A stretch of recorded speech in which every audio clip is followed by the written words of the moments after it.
My first question for you is, you host the Blonde Files. It's a very popular podcast, and I know the show has grown tremendously since we last spoke.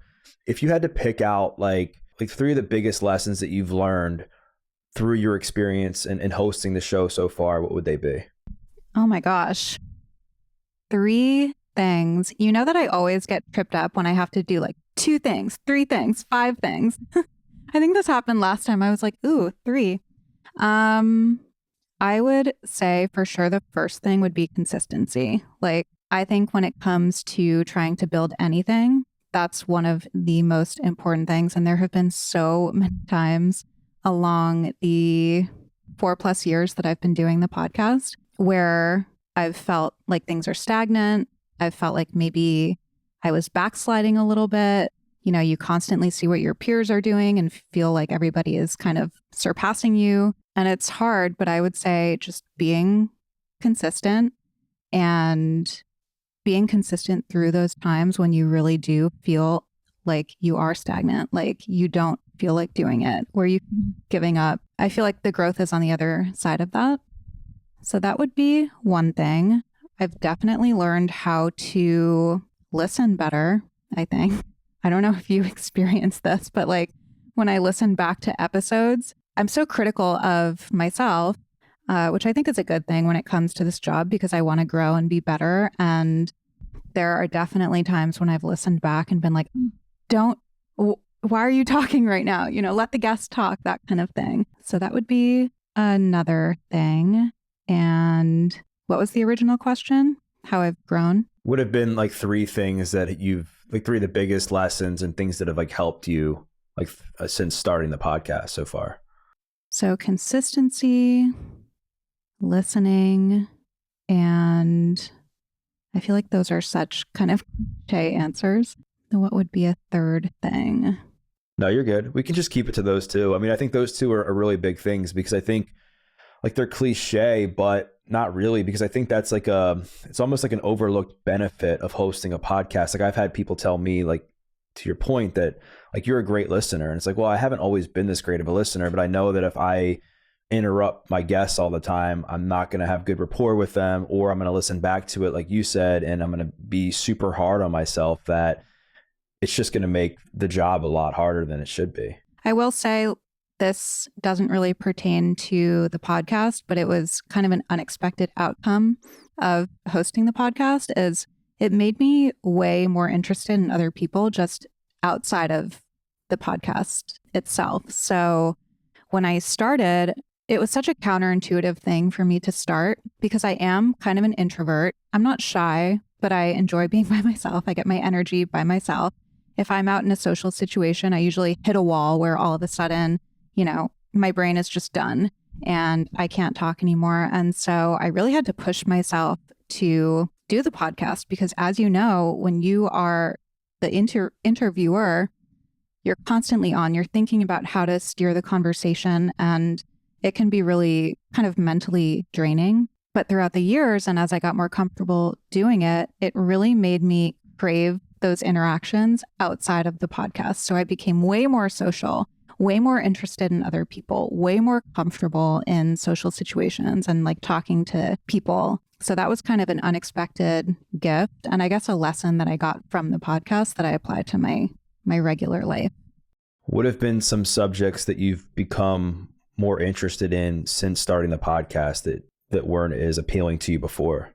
I think all of the things that I talk about on the podcast, all of the subjects that are covered are things that are kind of inherently interesting to me. I kind of vacillate between these 2 approaches to the podcast. So initially, I made the podcast that I thought other people wanted to hear. And I had the guests on that I thought my audience would want to hear from. And I still do that to a degree. But I was actually talking to Chuck about this recently. And he said, when it comes to doing something creative, you have to do what you think is good. I have to do what's interesting to me and hope that other people like it. And I have to stay true to myself. So while on the one hand, I do want to obviously make a good show for my audience, and I look at the analytics and we see what does well and what doesn't do so well and all of that, and we kind of tailor it to that. At the end of the day, I'm having on people that I'm really fascinated by, that I think have something really interesting to share. And I know that you do the same. So back to the original question, it did start as more of a primarily like wellness podcast, and that I was doing a lot of physical health, nutrition, things like that. And that was what I thought my audience wanted. But then it really broadened to encompass things that I'm interested in. Obviously, beauty is a huge thing that I love talking about. Mental health, spiritual health, so many different areas. But that said, I have had guests on who are talking about something that I know nothing about. I'm thinking of somebody recently who came on who works with Dr. David Sinclair, who is a professor of genetics at Harvard. He studies longevity, and they had a skincare product that came out. So that part I was interested in, but it was utilizing this organism that they found on the International Space Station. And it's called Bacillus lysate. And so I had to like learn all about this organism for the interview, which I never would have done otherwise. So there are interviews like that where I learn about things that are completely new to me, which is always interesting. For sure. And I know that since you've become sober, you've just become obsessed with personal growth and getting better in every area of your life to the best of your ability. Over the last like few years since we last connected on the podcast, would have been a few areas in your life that you've seen some incredible growth in? I would say my spiritual life, that has been a big part of my life since I got sober. And I'm constantly seeking to enlarge that part of my life. I don't think that I am better or worse off than where I was before. It's just, I just have a deeper connection. I can't remember when the last time is that I was on your show, but, I was really into transcendental meditation for a few years. That was hugely impactful on my life, and I still love it. But I've since like started doing different types of meditation and manifestation, and it's been really fulfilling for me. So that would be one area. Another area, you said personal growth? Yeah, personal growth, or just like areas in your life that you've been focusing on like getting better at. Again, like kind of back to what I was talking about earlier with being more interested in people than I was before, maybe. I've really been focusing on directing my energy outwards as opposed to inwards. I think that for a few years, and this is really common, especially in the kind of quote unquote wellness realm on social media, there's, this huge emphasis on self-care. And I think self-care is great, but at some point it can become self-obsession a little bit, where you're journaling about yourself and you're thinking about yourself and you're meditating about yourself, and it's just like, I learned in sobriety, and especially over the last few years, that I feel so much better when I'm thinking more about other people and like what I'm putting into life than focusing on my own life and everything that's going on in it. So I think as the podcast grew and I got more comfortable, I've really been focusing outward as opposed to focusing inward. And that's been very gratifying as well.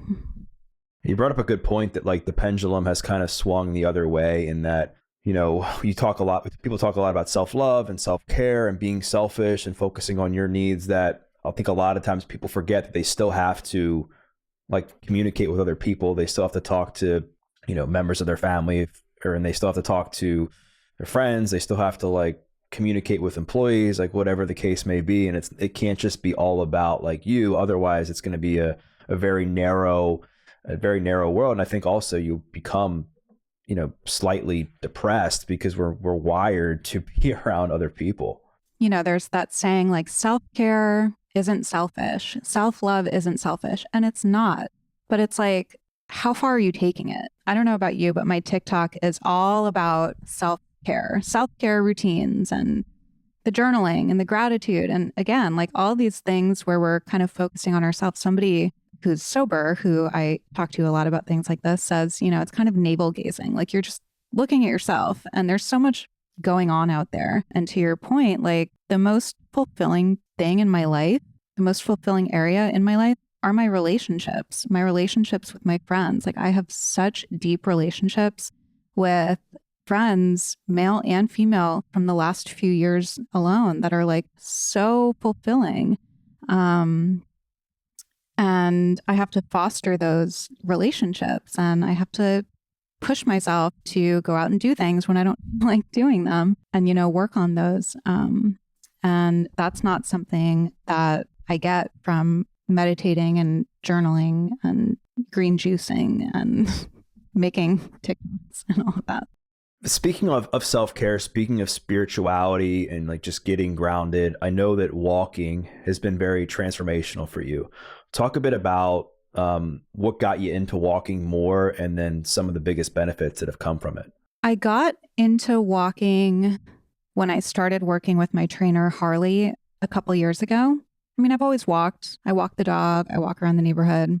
But he emphasized getting a certain amount of steps a day. So I focused on that. I tend to be a little bit obsessive about things. So I don't do the step count anymore.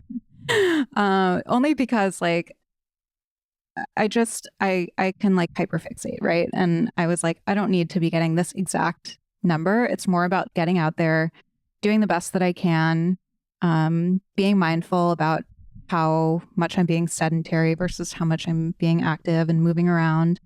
And I did notice, though, when I was initially tracking, that my sleep was so much better, insanely better. And I was also tracking my sleep at the time with my Oura ring. Deep sleep was like increased by so much. I can't remember how much. And also, I felt like it helped with my anxiety. And I actually had somebody on who cited a study about this. And it was that walking disrupts rumination. So if you have the anxiety where you're kind of ruminating on things and something's bothering you and you can't really focus on anything else and you keep thinking about it, it can be really effective in disrupting that. And I found that to be absolutely true. So I felt like my anxiety was better. I felt like my energy was more consistent. I'm sure that I was getting other benefits like circadian rhythm, I mentioned the sleep earlier, but like going out in the morning and going for a walk and getting that sunlight instead of sitting in front of my computer or my phone. So it definitely affected a lot of different areas of my life. One thing that I've been focusing on too, going back to an earlier question, is like being more moderate with all of these things, which I definitely am. So I don't focus on, like I said, doing a certain amount of steps a day. And as you know, I got sick with a parasite in March, and that derailed everything. It was incredibly challenging physically. So really since then, I've gone on like 2 walks in like the last 2 weeks. I'm getting my consistent energy back. But yes, when I do it, I feel just so much clearer, more energetic, sleeping better, all of those things. Did you ever get any kind of like answer or remedy for the parasite, or are you still working through that? I did get a clear answer. So I initially got sick. I was in Miami. I had like a stomach thing. And then when I came back, I got better. And then all of a sudden I was incredibly fatigued. I had swollen lymph nodes all over my body, like muscle rigidity, migraine, but like so fatigued that I could not get out of bed. I've never experienced anything like it. So I ended up going to the ER, and they tested for blood parasites there. That's how they found it. They had to go through all kinds of confirmatory tests, and they had to do cultures, which take a few weeks. And then I came up false positive for some bacterial thing. And then that changed everything because the treatment for that is really intense. And long story short, finally, the final diagnosis was this parasite. And the infectious disease doctor that I worked with just said that, if I'm healthy, unless I have HIV or I'm pregnant, my body can fight it. My immune system can fight it. And so there was no treatment. I'm really sorry to hear that all happened. And I can't imagine like how hard that must have been given the industry that you're in, that you focus on wellness and that you focus on these different habits and hacks to help you optimize like everything about your health. But I'm glad that you're at least on the mend and on the way up from that. And hopefully like things continue to get better for you. I wanted to touch on something you talked about. Like one of the things that you're trying to focus on is not being so obsessive about things and practicing things in moderation, which I think is common for people who are in recovery from addiction. Like that gene is just still kind of like there somewhere. I wanted to talk about, like, I know that you're very open about like beauty treatments and cosmetic stuff. How do you know that you're making a decision that's when you're doing these things, like how do you know it's like not for the purpose of like wanting to, feel outside of yourself or do something different, which is common with people who do drugs, and that it's actually something that you genuinely like want to do to better yourself? I love this question. This is like a hot topic on Reddit. I don't read Reddit threads about myself, but I know like I've been told some of the things that are out there, and people will send me DMs and tell me that I'm like addicted to plastic surgery and things like that. So the way that I differentiate it is that for me, my addiction was, it was a lot of things. It was very impulsive, compulsive, had consequences. To, like you said, was trying to fix something inside of myself, some void that I had inside of myself by using something outside of myself. And when I think about like the beauty treatments and procedures and everything that I've done, it's not, I don't have consequences. It's not hurting me or anybody else. It's not impulsive. It's not compulsive. And I'm not trying to fix anything. Like I feel like I'm very aware of my motives. And that's another thing that I would say, like, what are my motives when I do this? And I ask myself that before I do something. What am I dealing with right now? I'm very on top of these things through my recovery, as I'm sure you are too. I'm constantly doing inventories, looking at what things are coming up. Is it fear? Is it resentment? Is it selfishness? And I'm constantly trying to like uncover these things and discard them. So if I'm going through something and I'm like, oh, well, I'm like having a lot of fear around this situation, and I'm having these resentments around this situation, and I'm having trouble in this relationship, and I want to go get my boobs done. Well, then maybe I'm going to like look at the other things before I like go have the surgery. So I try to be like really mindful of like the motive and what else is going on in my life and all of that. I don't know. I just feel like I'm like really fulfilled in so many other areas of my life. Like I said, spiritually, through my sobriety and my recovery. That's like the biggest aspect of my life. And people don't see that because I don't share about it on social media. My job, all of these things. So I just feel like the other stuff is just kind of like a cherry on top that I do occasionally. And I don't have any expectations of it to make me feel different or better or anything like that. Thanks for being vulnerable and sharing that. I was interested. I was curious because I was like, I know like in my own experience, I guess, when I'm like, I want to buy something or I want to do something or I want to go do something to make me feel better. A lot of times what happens is it's like, I'm stressed about some other situation and I'm like trying to use something else to fill that void. But again, like you said, it all comes down to self-awareness and asking yourself like why you're doing a certain thing and being able to gain like some understanding around like the motive behind all of that. And so I guess, so if somebody's listening to this and they're curious and they want to, get something done, whether it be a cosmetic thing on their face, or if they want to get like their boobs done or something like that, like what kind of questions would you say that they should ask themselves before going and doing something like that? First question, why? Why am I doing this? And I do want to say, I don't think it's bad if somebody is like, I'm really insecure about my boobs. I'm really insecure about my nose, whatever it is. And I want to change it. And then they gain confidence from that. That is a very real outcome of doing this. But I think the why is so important. Am I doing this for myself because it's something that I've thought about for a long time and I really want to do it? Or am I doing this, like we're saying, because I want a boyfriend or a relationship, or like I feel uncomfortable on the inside, or like unsatisfied or unfulfilled? I think the why is the most important thing. And then I would say like wait on it. If you think about something, put it away for a few months and then come back to it and see if you still want to do it, because if you really want to do it, it can wait. So I think that urgency is kind of a telltale sign that like maybe you need to work on something, and address like if there's anything else going on in your life, because I feel like that urgency is that desire to fix, and that desire to fix is something going on inside, not something going on outside. So those are huge. What else could somebody ask themselves? I think that's it. I like following the lead. So like ask yourself why, and then keep asking yourself why, and then keep asking until you get really, really granular. You know, I'm thinking back to like something I did in recovery, which was when I first got sober, I looked at all of my fears with somebody else.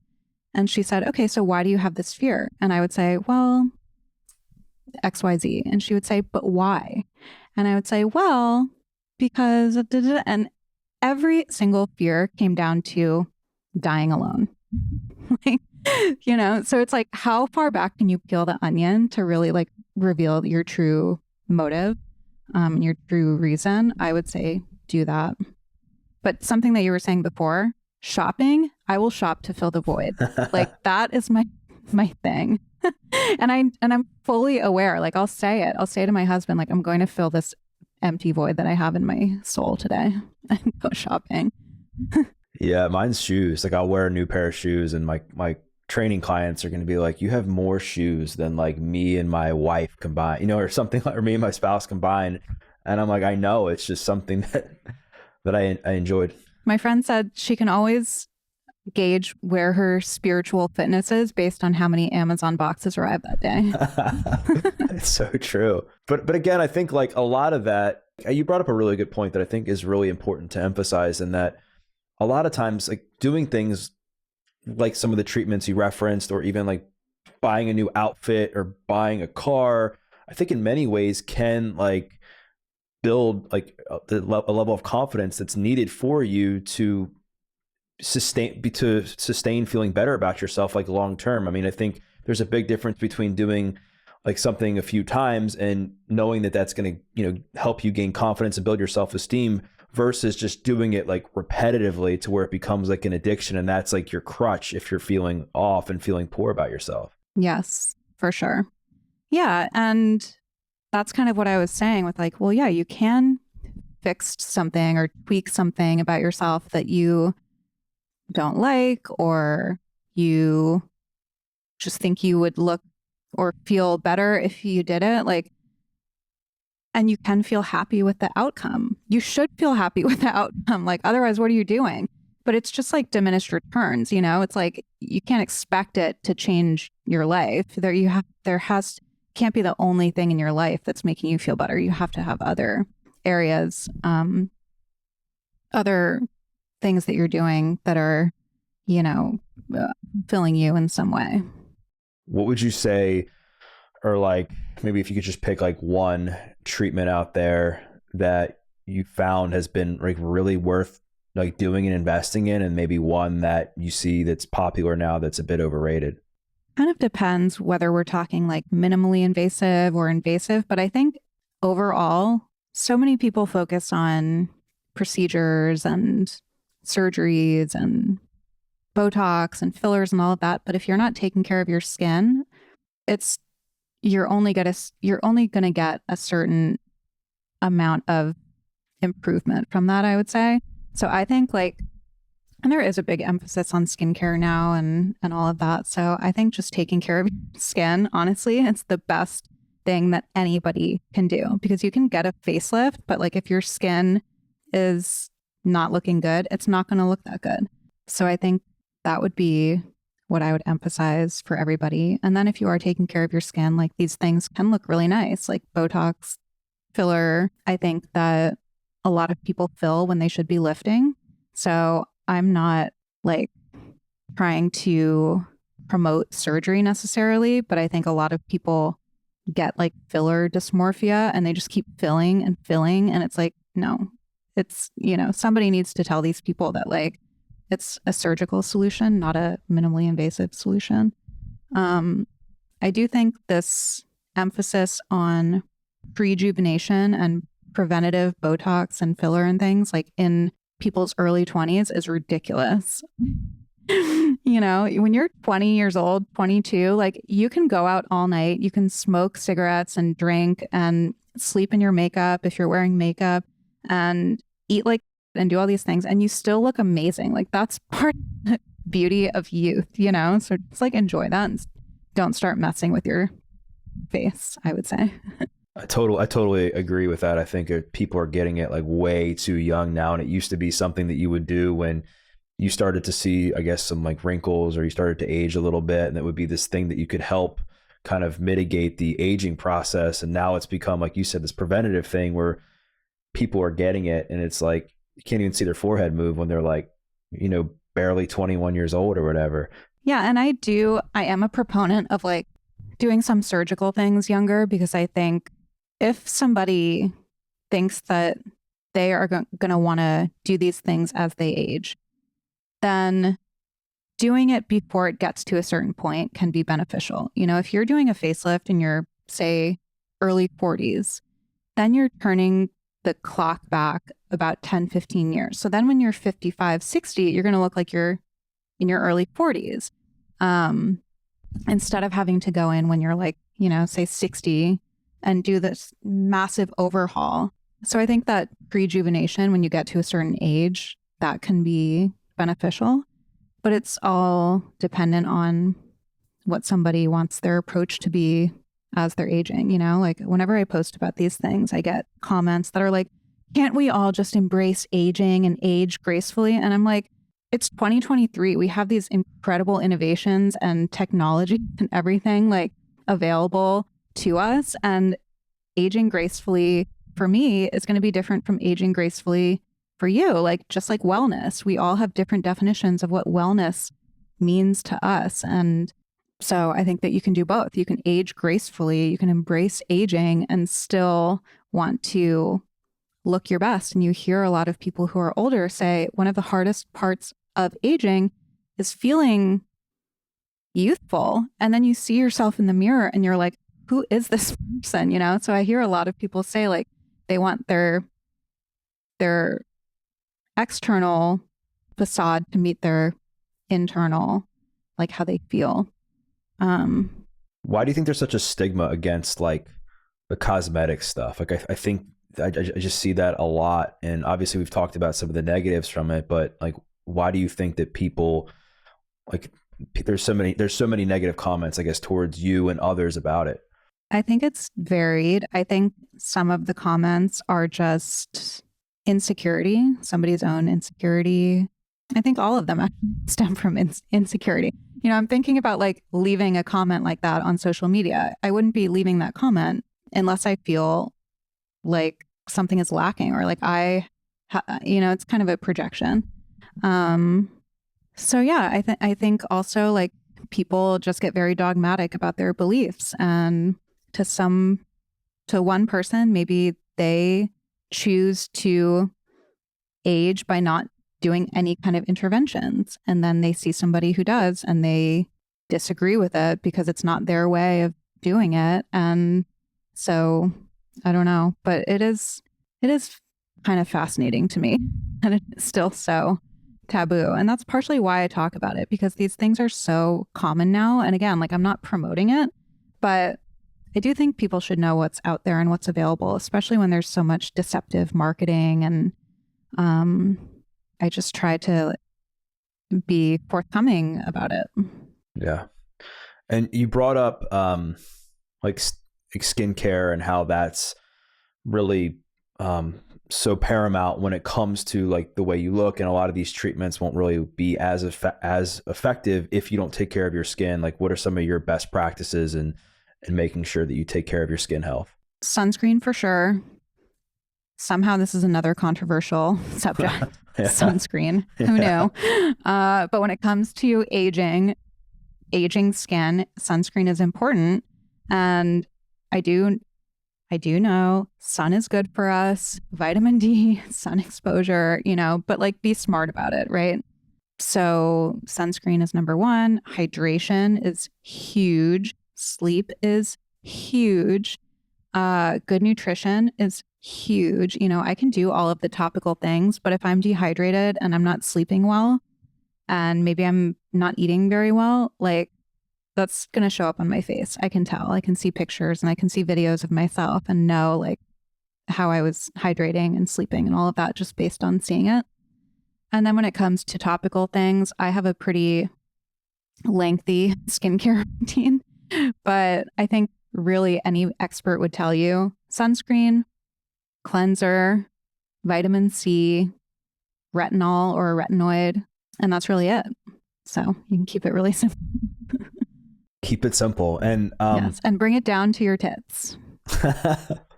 Forehead to tits. That's your face. I never knew that. So you learn something new every single day. Yeah.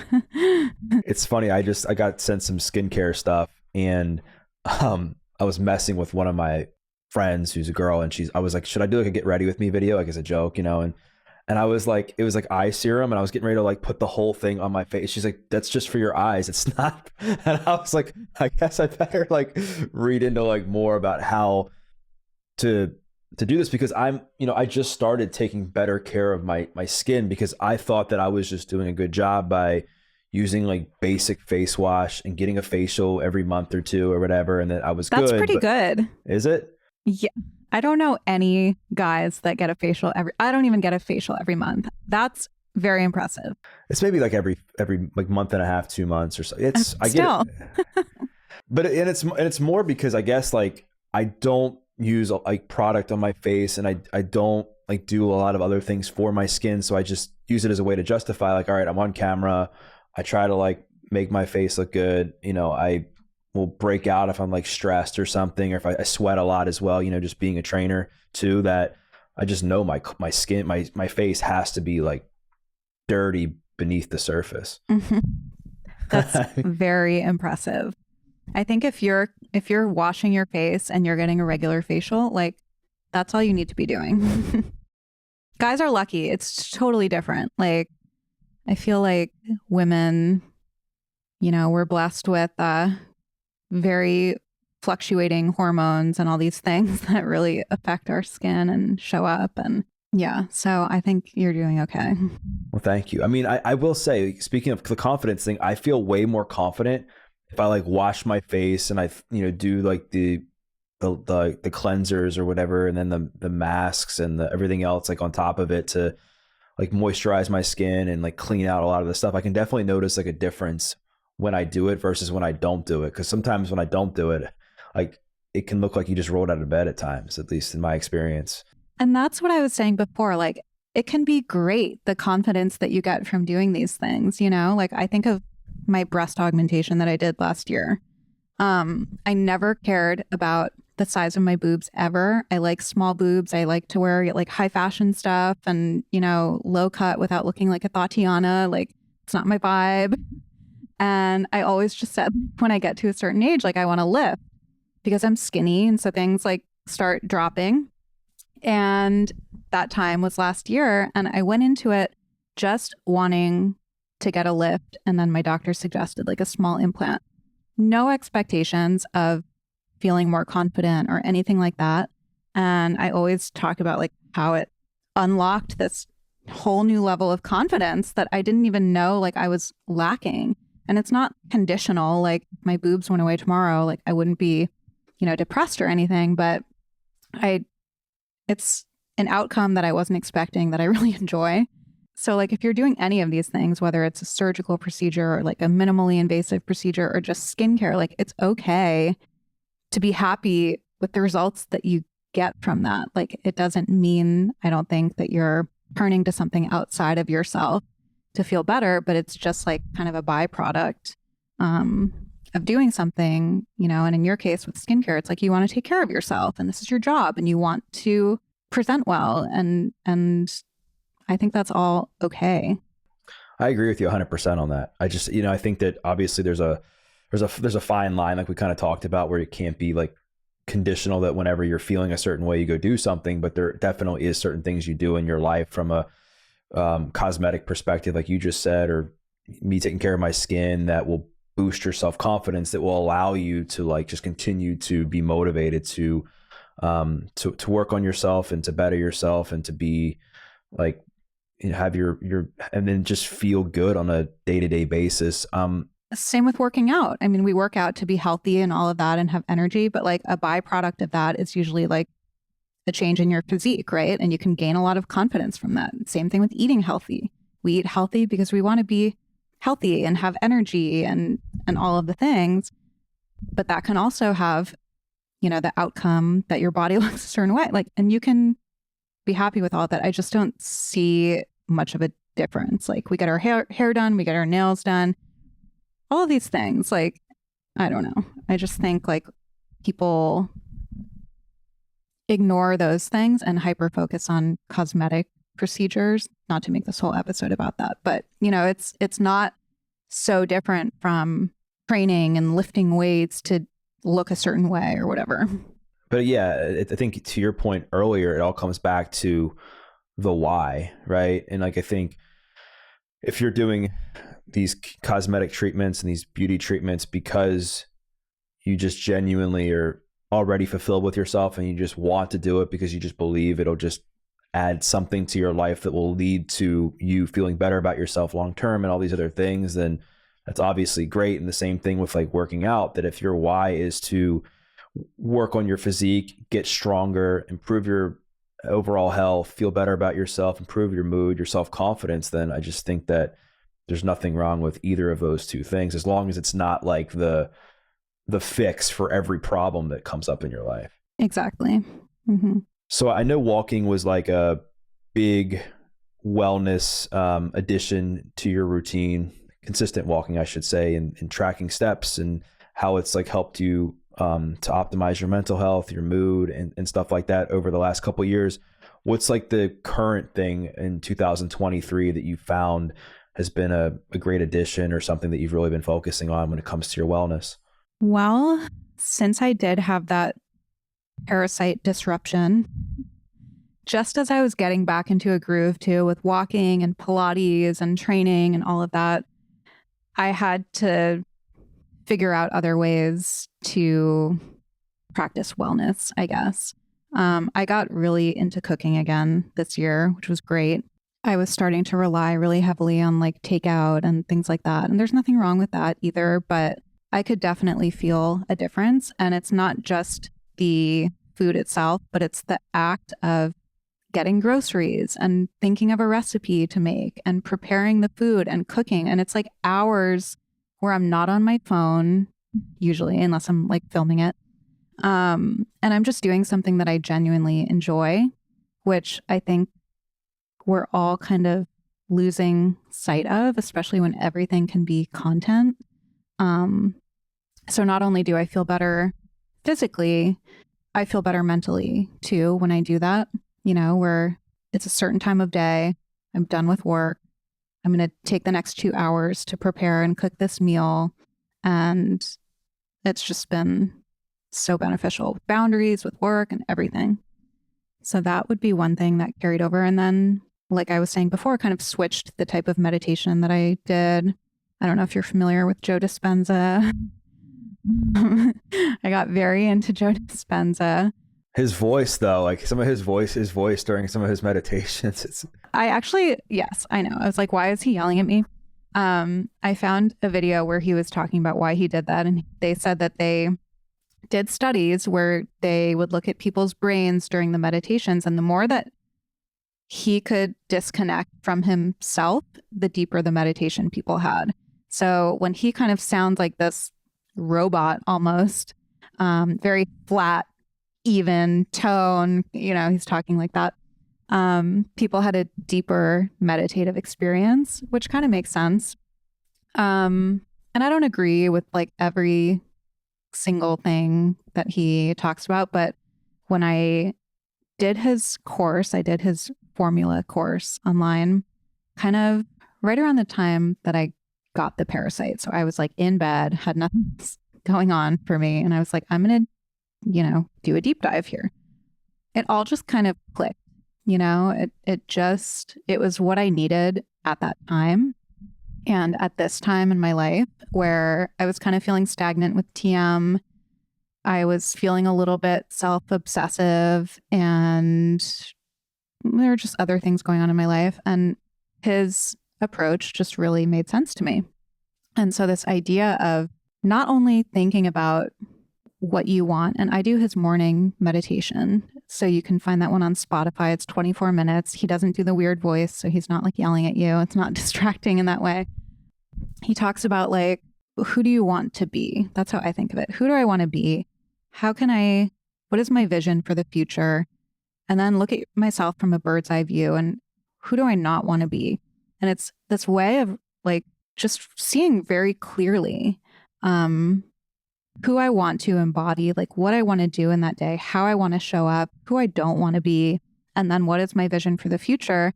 And not only that, but to feel those feelings of the future. You know, he talks about like selecting a potential that already exists. Oh, selecting a potential that already exists and feeling the emotions of whatever you want to happening. And I really feel like it totally changes my energy. It's crazy. And I feel like so many things that I've thought about have come to fruition. So that has been huge for me as well. I think it's really cool that you found this thing with Joe Dispenza, like outside of that and walking, like what are some things that you do and cooking outside of like walking, cooking, and the meditation stuff? Like what are some things that you do on a daily basis or weekly basis to help like with anxiety, help improve your mental health and stuff like that? Let's see. I'm going through my routine. I wake up, I do my meditation. Now that I'm feeling better, I walk or I work out. I'm a proponent of therapy. I'm not in therapy all the time, but it's extremely helpful. And then back to what I was saying in the beginning, like I just turn my energy outwards. After a certain point in the morning, I turn that energy out. Something that I've really done this year and last year as well is show up despite how I'm feeling, show up despite the anxiety. You know, I have a job where my schedule largely is in my control. So I have deliverables, you know, that have due dates and things like that. And I have certain interviews that have to be done at certain times. But for the most part, I can make my schedule. And while that's great, it also enabled me in the past to, I don't know, like if I would have anxiety, which I do sometimes wake up with just crazy anxiety, like physiological, it doesn't even feel like it's mental, emotional. I would like acquiesce to that. And I would cancel my day because I was so anxious, and I would sit at home and I would just think about how anxious I was and try to meditate the anxiety away or try to resist it somehow. And I don't do that anymore. Like I show up no matter what. And that's actually been the best thing for my anxiety. I really don't struggle with anxiety as much as I used to. And I have that evidence from the past few years of just walking through that, showing up to whatever commitment I have that day, whatever commitments I have that day, despite feeling anxious, and getting through it and realizing that like it doesn't have to control me. That's been huge for me. I love that. Just showing up whenever, even if you're not feeling your best. One of the last things I want to talk to you about is like, obviously one of the things you're known for is your recipes and, you know, showing your audience like what you eat in a day. And I know that at least it used to be like you used to eat mostly like, I think plant-based, if I remember correctly. What does your like nutrition palette look like now, and has it changed since the parasite? Oh yeah. Well, yeah. So I've always been like plant predominant, and then I would do like seafood, mainly that. So I would say like pescatarian. Pre-parasite last October, I got food poisoning, like really bad. Not that any food poisoning is good, but I've never had it before in my life, and it was shocking. And it was from salmon. So that changed everything for me, because suddenly I was like, oh, this thing that I eat 4 times a week at least, you know, that was like my main source of protein was salmon. I can't stomach the idea of it anymore, and I still can't. I don't know if I'll ever eat salmon again. And that went for every kind of like fish, anything. I just had no appetite for it. So I kind of had to find new things to eat, new sources of protein. I will say though, I think I probably eat half the protein a day that I did back when I was eating salmon. And I seem to be doing well. Like I feel really well. And actually Simon Hill was on my podcast last week. The episode isn't out yet. But we were talking about if certain people are more, say, carb efficient and somebody else is more fat efficient. And he said he doesn't know. I think, I don't want to misquote him, but I think he said, like, not sure if somebody genetically is more, quote unquote, carb efficient, like you can eat more carbs and metabolize them faster and have more energy, but we might kind of condition ourselves to be that way. I think my diet has remained really plant predominant, but I've incorporated a lot more carbs because I'm not eating as much like fish and things like that. So I'll drink bone broth and then I'll have like some kind of rice bowl with vegetables, or like a brown rice pasta with vegetables, like a lot more carbs than I was eating. And I have to say, like, I'm leaner than I ever was. I feel like my energy is better, but I think we talked about this in the episode too, where he said, like, because that might be more satiating, like I might be eating less calories than I was when I was doing more like protein vegetable type diet. But that's kind of what I've been doing lately. Yeah, I think there's something to be said if you're eating more like carbs and the carbs have fiber in them and stuff like that. It's more satiating, and you'll be prone to eating less food. And plus, I would imagine that if you're like having to make up the calories and stuff from not eating the salmon, that you're eating more fruits, vegetables, and carbs that again can be more filling if they have more fiber. So you end up, I think, eating less long term.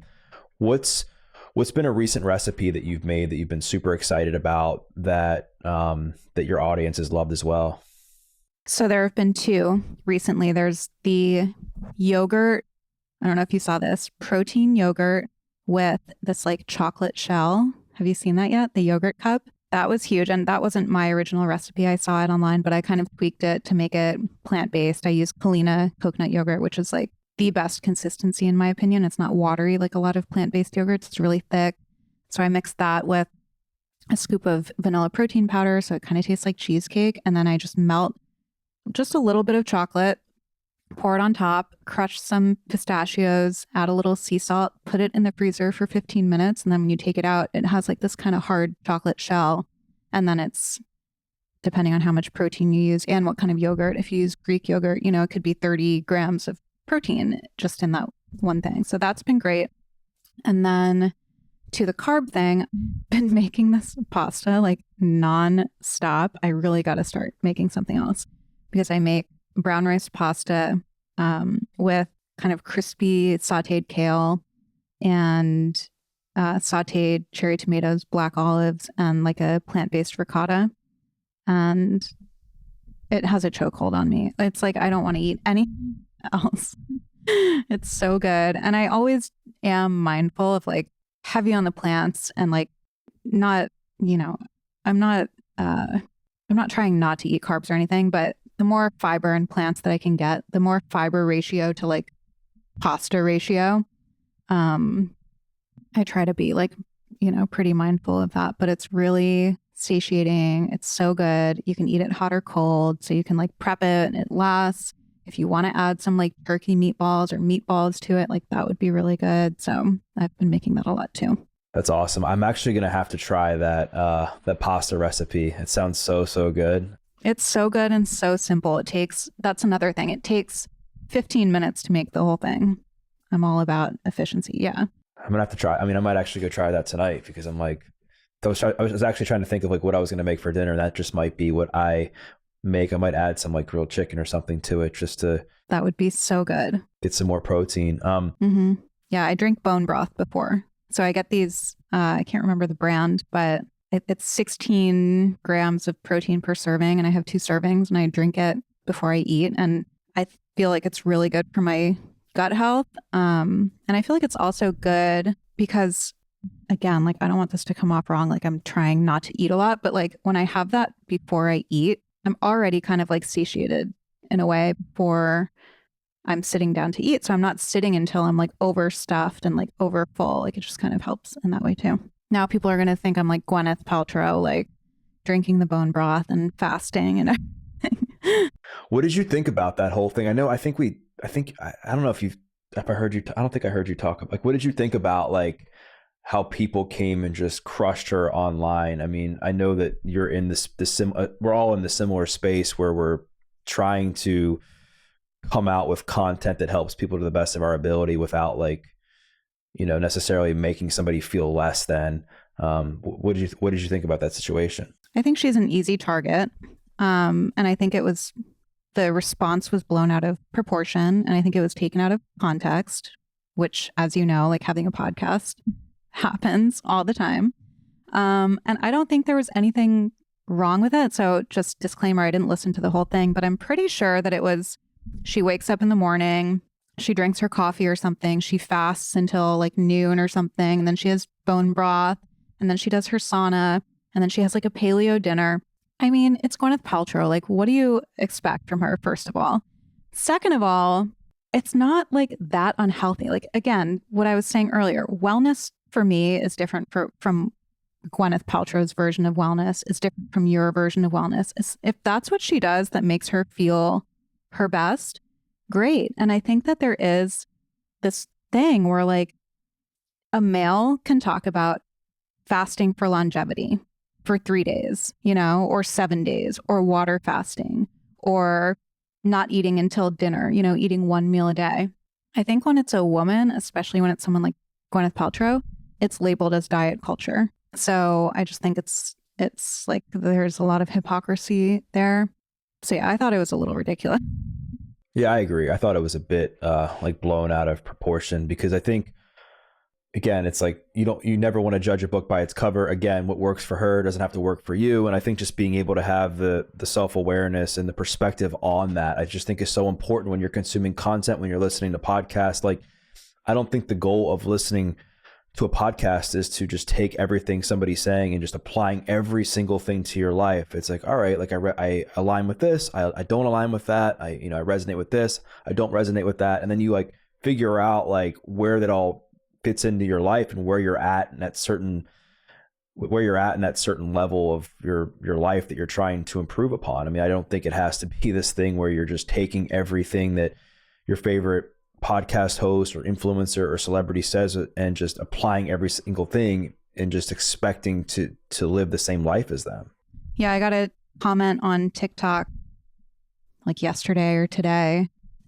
Person said, all of your guests they all contradict each other, and it makes you lose credibility. And I was like, my podcast isn't an echo chamber. And even people within the scientific community have different opinions on things, like, and it's not gospel. Not everything that every person that comes on my podcast is saying is gospel. Like, you have to take what works for you and discard the rest and try different things and find what works for you.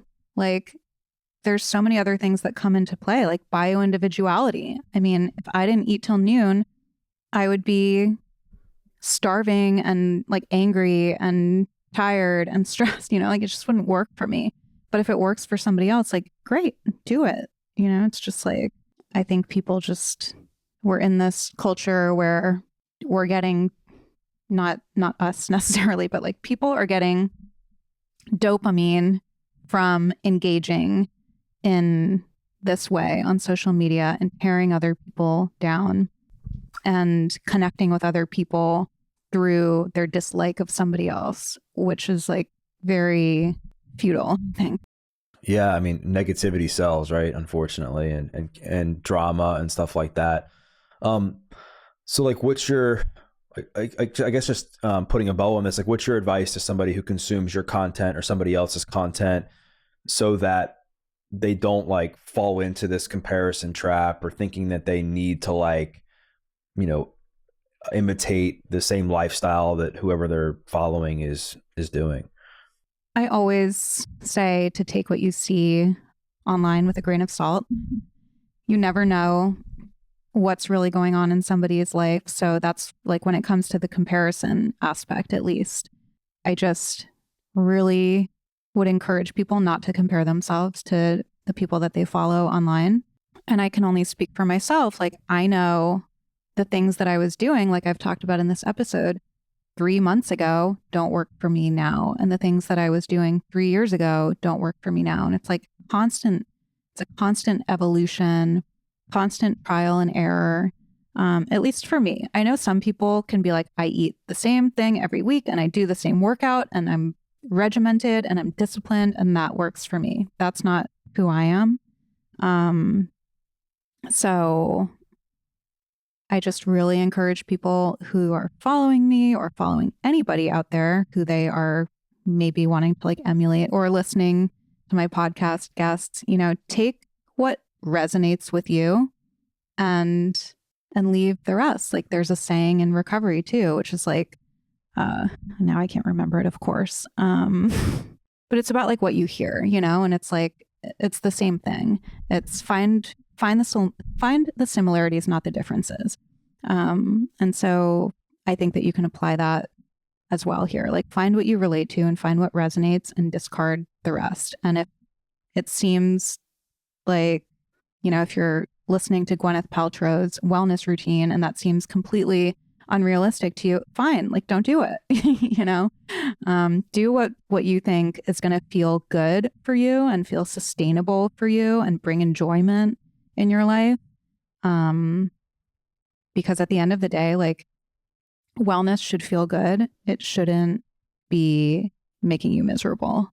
So I think like when you're following these people or listening to tips from podcast guests or whatever, like do that. Do what feels good and leave the rest. Well said. Last question I have for you is like, say you're looking into at the end of like 2024, like what's next for you? What would you have liked to have accomplished by then? Like where are you going from here? Ooh, I have no idea. I don't know. I mean, I have the things that I write that I think about in my meditation that I wouldn't necessarily share here, you know, certain goals. But I just really try to stay open and just do what's in front of me and say yes to opportunities and see where it leads me. Like I never could have anticipated being here. So I don't really know what's in store, and that's exciting. I love that. I love your honesty. And I truly believe that you've come this far, and whatever you're manifesting, whatever you're trying to accomplish and achieve is going to come to fruition because you do put the work in, you take action, you're a hard worker. So Arielle, I wanted to thank you again for coming back on the podcast. People are going to get a lot out of this episode, I think. So if people want to listen to your show, if they want to connect with you, where's the best place to do that? They can find me on Instagram at Arielle Lorre, and my podcast, the Blonde Files podcast, is linked through there, I believe. Or they can just find it on all major podcast platforms and ariellelorre.com, but everything is kind of linked from my personal Instagram. Awesome. Well, I'll be sure to include the links to that stuff in the show notes. And for those listening, what I invite you to do is to share a takeaway. We covered so much ground as far as personal growth, personal development, mental health, beauty, cosmetics. We talked about nutrition. We talked about wellness. We talked about so much. So whatever your biggest takeaway was, make sure to tag Arielle and tag myself because we'd love to hear your feedback. And we once again thank you. We'll see you next time.